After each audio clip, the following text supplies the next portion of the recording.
Mana shunday oltin yigit qarshi ola bugun xotin qizlarni.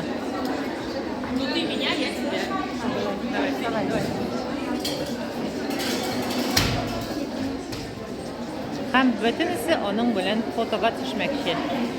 Mana shunday foto zona yasaganlar bunda.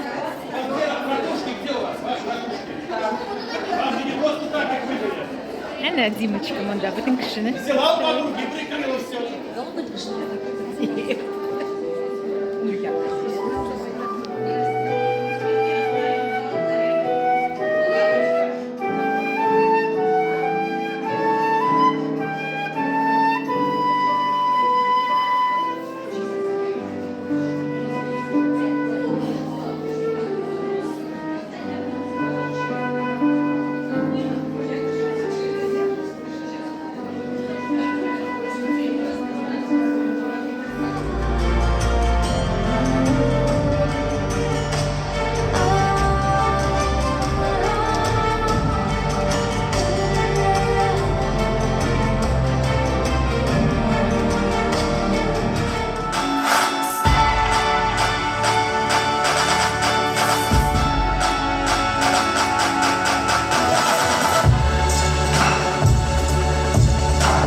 Отец Бриан!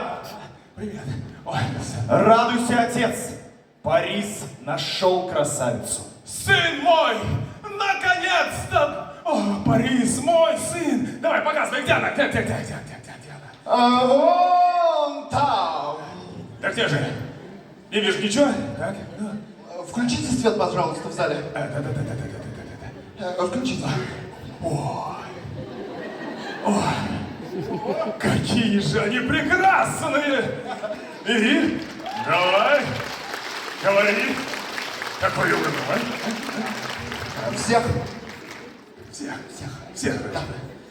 Молодец, весьмаца.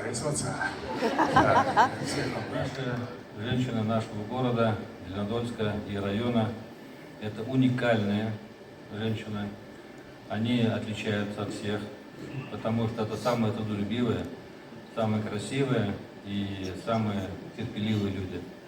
И у нас в системе управления, в системе власти нашего города, района, на самых ответственных участках работают женщины. С тобою повстречались мы.